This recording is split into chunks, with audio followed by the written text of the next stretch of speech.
Now, you know Brussels intimately. What do you think they're most worried about? What do you think are our best hands? Is it security cooperation? Is that where we win a lot and we can extract concessions by using that card? I don't think it is, actually. I think that's often overstated because we think, well, we have good intelligence agencies and a good military. They don't see the kind of explicit linkage. The single biggest thing that we have leverage over is money.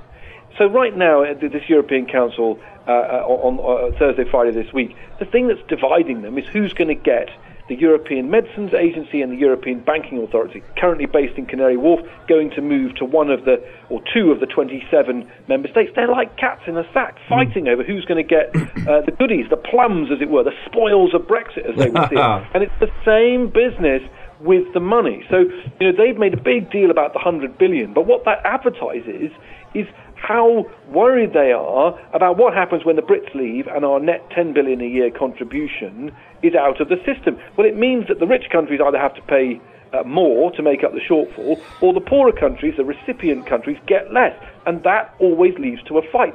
Negotiating the 7-year budget cycle in Brussels is always a catfight. In the grand scheme of things, It's not massive amounts of money. Even if we paid them 40 billion, that's not in the grand scheme of things. So how can that benefit us, though? How can a row they have about money benefit us? How can we use that to our advantage?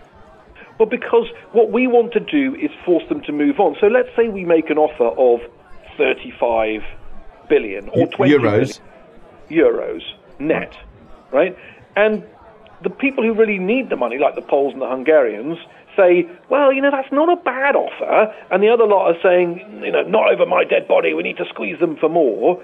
In that, disunity among the 27 lies the chance for us to make a deal, because ultimately we need to move that file forward to get onto the future relationship. And of course what they're worried about actually is that we'll make a kind of nominal deal on the money, and then if the future relationship talks get sticky, we'll start to say, well, if you're not going to give us financial passporting, I'm not sure we can run to 35 billion anymore, maybe it'll only be 30.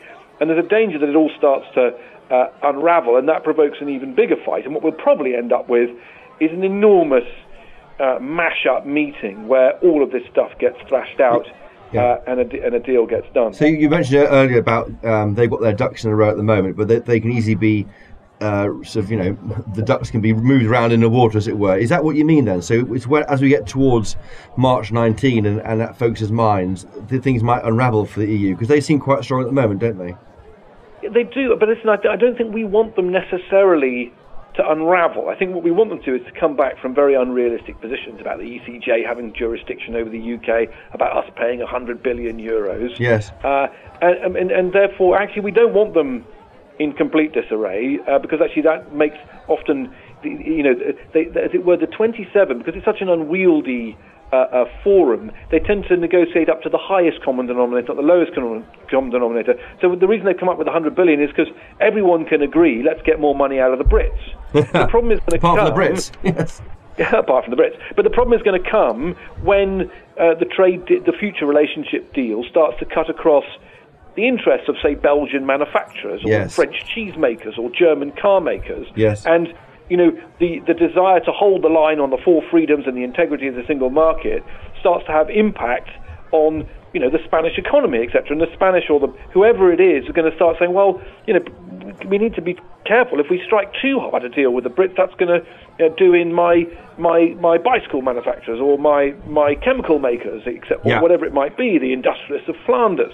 And so, whilst we don't want to nakedly divide and rule, that is where ultimately the EU is going to make its trade-offs and compromises, because it wants to calibrate the pain as it would see it. It wants to make sure that Britain is visibly worse off out than in, and they've been very frank about that. But it doesn't, if it can help it, want a destructive deal.